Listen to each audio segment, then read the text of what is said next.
Moving on to the second 25 mark question, let's get right on with it. Evaluate the likely impact, it's an impact question, of globalization on the global economy. So the impacts of globalization on the global economy. Let's have a quick read of the stimulus. So global economic growth is slowing and inequality is rising. So it's giving us some of the impacts already in the stimulus. So then it talks about the benefits of globalization with increased global trade, international trade agreements. Yep, so allowing countries, so what does it say here? Allowing countries to focus on their strengths. What does that remind you of? Of course, comparative advantage, since countries with globalization are now able to specialize in the goods they have a comparative advantage in, since before globalization, that wasn't possible, since they couldn't dedicate too many factors of production in the economy to the goods they had the comparative advantage in, as they had to produce everything. Since before globalization, economies had to be self-sufficient, whereas after globalization, due to trade, it meant that instead of having to produce everything, they can just produce the good they're really good at, the good they have a comparative advantage in, and then trade for the rest of the goods, which of course is massively efficient. And of course, this is probably going to be one of our big paragraph points. But yeah, so it allows them to focus on their strengths, as well as reducing risks through diversification. But yeah, let's start planning a few points for and again. So firstly, my biggest point, and the 4 point, is of course going to be what actually is globalization? Is increased integration of global economies. But what is the biggest impact? Of course, and to put it as simply as possible, is increased trade. But increased trade isn't an impact. So if I was talking about the specific impact this had, I would say it led to so globalization. The end goal and the end effect of globalization, the significant effect, was improvements in living standards. And you'll see this a lot. This topic of globalization development, theme 4, we relate it a hell of a lot to living standards, since of course, if you think about it on a human perspective, that is one of the biggest things that matters. And if you want to think about more impacts here, you can just simply think about the different shareholders in the economy. How does it affect consumers? How does it affect firms? How does it affect governments? So with more globalization, of course, what you could write for governments, it has been quite positive. Why? Since of course this stimulus is of course talking about deglobalization and trade barriers slightly, but through globalization, it's allowed countries to now also set trade barriers, which means that for governments, you can say a positive effect has been there's been an increase in tax revenue. And then for consumers, of course, what some positive effects of globalization, it means that they have more choice, lower prices. For firms, of course, they can sell to now global markets, thus really exploit their economies of scale. For workers, it's allowed more international opportunities, since again this goes back to what some of the causes of globalization, that was improvements in transport. And then for smaller points, you can even talk about things like the environment. With the globalization now occurring, with increased integration between different economies, between every single economy in the globe, it has meant that instead of neglecting the climate change fight, it's now meant that we are coming more together, and there's more regulation to fight and to try to promote against global warming. A great example of that, I actually learned this from a student who was very passionate about global warming. It's the Paris Agreement. I believe it was in 2015. It's essentially where lots of countries came together to agree to reduce carbon emissions. But yeah, you can use any of those points and they all work. And the way I would decide to pick which one, it just depends on which you feel the most comfortable with writing the longest chain of analysis. So even if you prefer one point rather than the other, if you believe you can write, for the one that you don't prefer, you can write a longer chain of analysis, that is the one I would pick, since of course one of the main things that determines your mark is just your length of chain of analysis. Of course, it needs to be step by step, it needs to be in depth, but you need to have enough quantity for the examiner to give you those top marks, that top band. But if I was doing this 25 marker, I would probably, I'd do 1.4, 1 point against, and the biggest point for disproportionately is increased trade. So now let's move on to the against point. So what would I write against? And this is very simple to me, since again I think this is the biggest point and one of the biggest impacts of globalization, which is there's lots of different words for it, but globalization has led to a lack of diversification for economies. So you can call it a lack of diversification, over reliance on imports, several different things. A great example of where we saw this recently is the Russia-Ukraine war, where about 40% of Europe's import of gas was from Russia, and of course Russia cut its supply of gas to Europe. And in the UK, the headline figure is, following the first year of the invasion, we saw average household gas prices rise around £800 per household. So every single household in the UK's gas prices went up on average by £800, which of course we were also in the cost of living crisis at the time, and it just amplified that cost of living crisis even further. I just want to add a bit on here. This isn't related to this question, but it's really like just absolute A-star knowledge. So here I've mentioned about gas prices and the Russia-Ukraine war. Now, if you have watched the June 2023 paper 2, in one of the 25 mark questions, I go into a lot of depth about COVID and the COVID timeline, and basically how the inflation rates, how they differed between COVID and what caused these inflation rates. And one of the main things I mentioned, and one of the headline figures, is during 2022 to 2023, the UK suffered with 8 months of consecutive double-digit inflation. Now, one of the main causes of these 8 consecutive months of double-digit inflation was the Russia-Ukraine war. The gas we were now importing was very expensive. Of course, how is that going to affect firms? It's going to lead to cost-push inflation. So that inflation is a supply-side problem. So there was a supply-side problem since the gas we were importing was very expensive, thus causing inflation in our economy. So how did the government respond to these consecutive months of high inflation? The government can only respond using demand-side policies. So they use contractionary demand-side policies such as monetary and fiscal. So with monetary, in August 2023, interest rates hit the highest they've hit since 2008, since the financial crisis, which is 5.25%. But the reason why this was not dragging down inflation and we still had high sustained levels of inflation was that the demand side policies can only solve the demand side of the economy.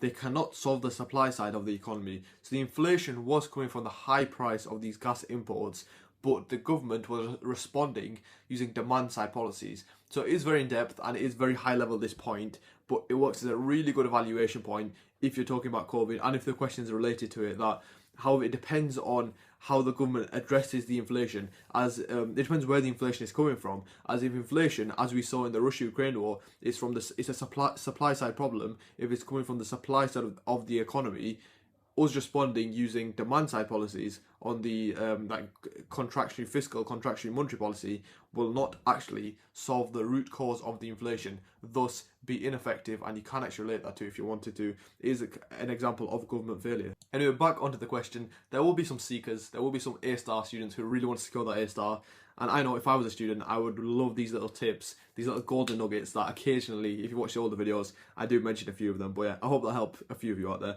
But anyway, back to the question. Also, another great example of this overdependence, this lack of diversification, is of course Saudi Arabia. Saudi Arabia, the total GDP of Saudi Arabia, is 40 to 50% is reliant on oil. 80% of the government revenue comes from oil, thus meaning that, of course, with oil not being a renewable resource, like I mentioned in the last 25 mark question, it means that if oil, since it's not a renewable resource, when it runs out, that is going to have a massive effect on the economy. And of course, Saudi have responded to this. You could use this as an evaluation point for this paragraph.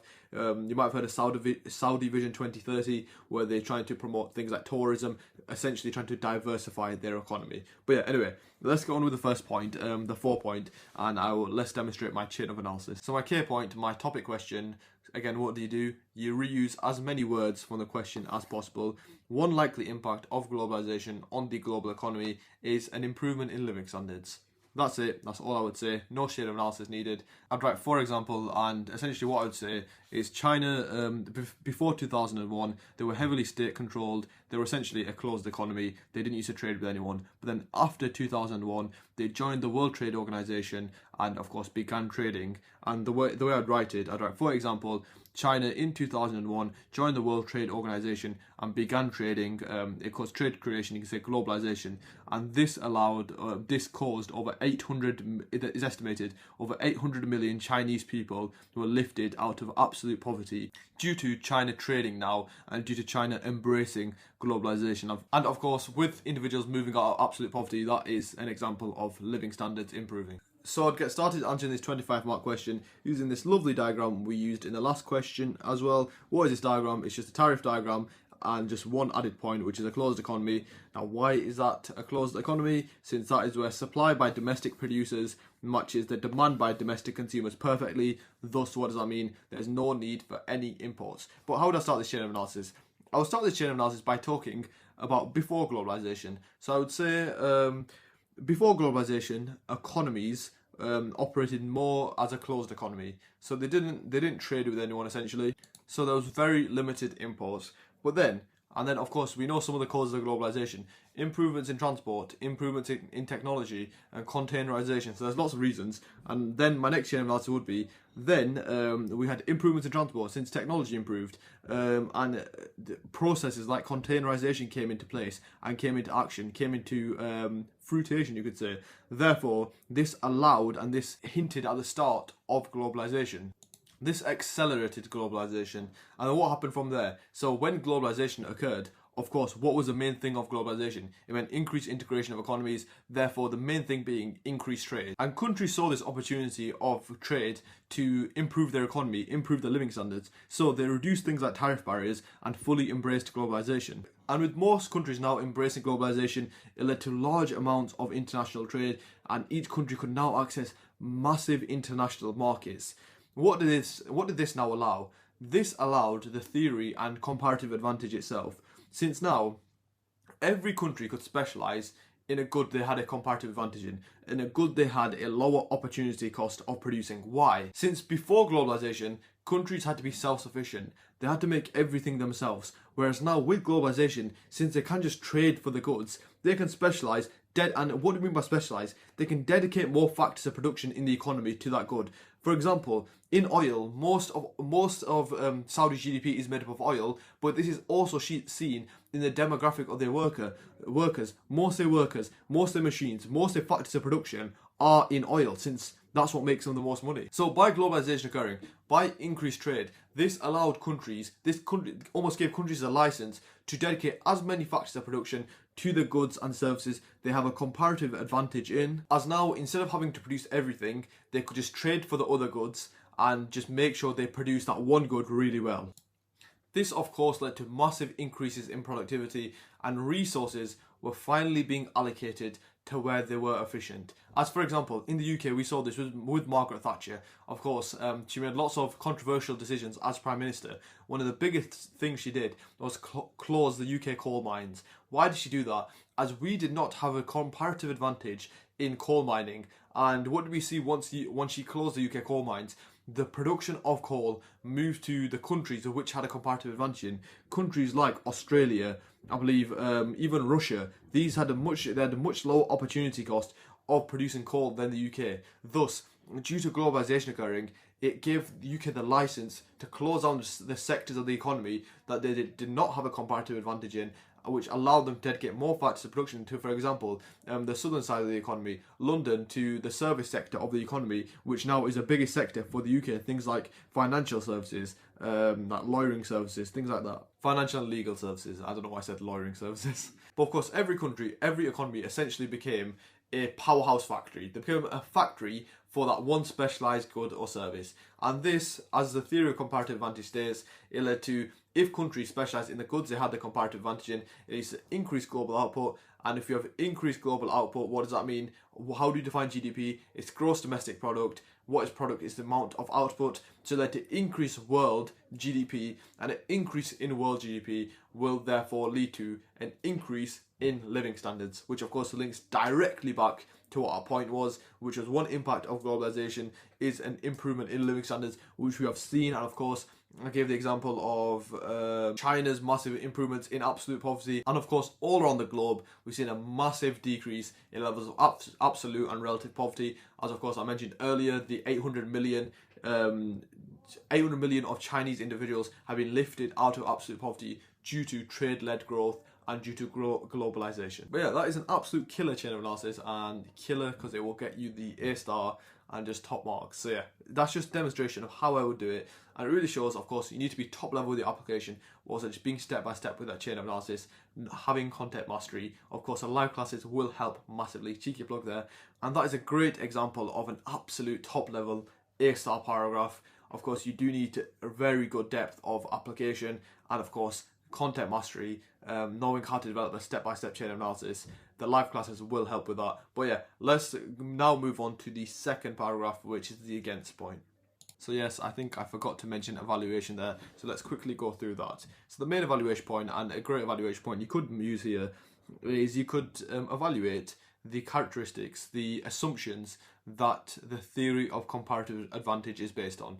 So two big ones are, firstly, the theory of comparative advantage assumes no trade barriers, and then also it assumes no transport costs. And of course, both of these are not very applicable to the real world, since there will be transport costs. And secondly, if you think about Donald Trump, if you think about trade barriers, lots of countries have trade barriers. These distort the theory of comparative advantage, thus limit the degree to which globalisation can occur. So that's a really great evaluation. So you could say the improvement in living standards depend on the real world application, the realisticness of the assumptions of the theory of comparative advantage. And then you could go into depth, like for example, Donald Trump's tariffs on China distort theory of comparative advantage, thus it limits the effectiveness, limits the positive effects on living standards that globalization can have. Then other evaluation points you can mention, I mentioned the positives for the different shareholders, but also you can mention the negatives for different shareholders. So of course, for workers, the globalization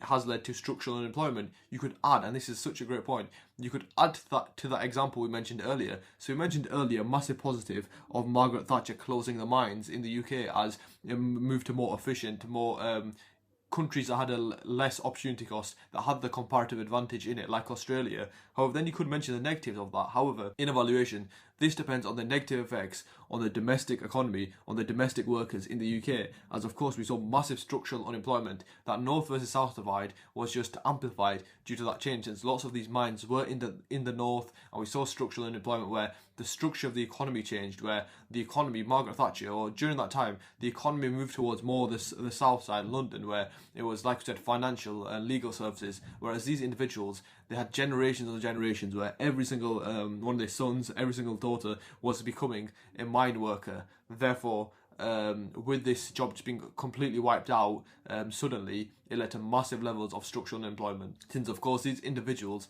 did not have any skills in any other sector, and like I say, the sector of the economy changed, therefore led to structural unemployment. But of course, there's lots of evaluation points, as I always say, to mention here. What I would do, go through your chain of analysis, read through it step by step, question any assumptions you've made, and that is perfect for evaluation. Why? Because it's specific evaluation. You're specifically evaluating your chain of analysis, and that is what examiners want to see. But yeah, let's move on to the second paragraph. Okay, so second paragraph, like I said, the main paragraph point is overdependence on imports and exports is one of the impacts of globalization, and that's essentially what my my paragraph point would be. One likely impact of globalization, one negative impact of globalization is it has led to global economies becoming overdependent on imports and exports. And would kick it off with the Saudi example. For example, 50% of Saudi GDP is in the oil sector, and over 80%, I think 70%, over 70% of government revenues come from oil. So back to the question. Globalization has allowed for international trade. Firms, nations can now access global markets, which has created a massive profit incentive, and countries have seen the goods they have a comparative advantage in, goods they have a lower opportunity cost of producing, they can of course make more profits from them. Therefore, countries, nations have encouraged firms to dedicate more factors of production, to specialise in these goods or services that the country has a comparative advantage in. And the increased number of factors of production in these sectors has led to the economies and different economies around the globe now being vulnerable to external shocks. For example, if there are fluctuations in changes in the price of oil, which there often are, this leads to several fiscal problems for the Saudi Arabia economy, since, like we said, most of the economy is based on oil. And if you really want to, you can add the example I spoke about earlier, which is the Russia gas prices example as well. But overall, by countries becoming over-dependent on imports, like we saw in the UK, like we saw in Europe, due to the increase in gas prices, I think a really interesting start is in Germany, where Germany relied on around 60%, I believe it's 55% of the gas imports were from Russia. And of course, when this was cut off, they were severely, and since they were so over-dependent, they were disproportionately dependent on Russia for their gas imports, they were severely affected. And this had massive impacts. The world's biggest chemical company, which is BASF, they had many plants, many factories in Germany, and they closed many of their factories due to the prices of gas were extremely high. This led to massive job losses. Around 3,000 jobs were lost in Germany, and it led to recessionary pressures where GDP decreased about 0.3%. But overall, globalization has created massive vulnerabilities in these economies, and of course, due to the interdependence of global economies, it means that if one economy is vulnerable, others are vulnerable too, since shocks are translated between different economies, like we saw in the financial crisis, like we saw during COVID-19, like we saw during the Russia-Ukraine war. And then how would we evaluate this? Like I said earlier, a great and a really good applied example. You can evaluate this by, however, in evaluation, this depends on countries' attempts, economies' attempts on diversifying their economy. As you can give a really good applied example, Saudi Vision 2030, they're aiming to diversify their economy, and it's going quite well with encouraging tourism. For example, they're massively investing into sports, like as you might see with the Saudi Pro League. So basically investing into different sectors of the economy to therefore reduce the cost of failure, essentially. So when inevitably oil does run out, Saudi still have economy, they still have transaction, and like we said, just re-diversifying the economy. And of course, like I said, always go through your chain analysis, find more specific evaluation. Other things, you can just talk about general positives of globalization, like we mentioned earlier, things like governments, how they benefited, increased tax revenue from tariffs. And then like firms like BT, lots of big firms, they've benefited from being able to move labour around. So for example, BT, most of the warehouses, whenever you ring up customer service, they usually pick up from India. Why? Since they've been able to benefit from reduced costs due to relocation. So of course in the UK, very high minimum wage, very high non-wage costs, therefore the cost per worker is extremely high, but due to globalisation they've been able to benefit, moving workers abroad, moving workers to a country where wage costs are lower and non-wage costs are lower, thus meaning they save money due to globalisation. So yeah, that's pretty much how I would attempt this 25 mark question. With theme 4 and globalisation questions in particular, I would say with practice this should be some of the easiest 25 mark questions you should do, and with practice there's no excuse to get lower than 20 out of 25 with these questions, which is of course what you need for around the A star. And theme 4, this is a major topic, transform your grade. My 101 students in the past, the live class students, I changed them from being this is a topic they want to avoid, this is a theme they don't like, to this is a theme where if they get a 25 mark question on it, they want to do that. They'll rather do a globalization question than like a fiscal policy, than a monetary policy question. Why? Since we prepare you so well, and it really is, these questions are a lot more simple and a lot more straightforward, and they're very repetitive compared to the other big topics. So yeah, make sure you practice these and you're up to scratch with these, since if something like this comes up, you should be able to absolutely smash it out of the park. And that is June 2022, paper 2, the macro paper, done. Any questions, make sure to leave down in the comments, and make sure to check the links in the description for more support with your economics.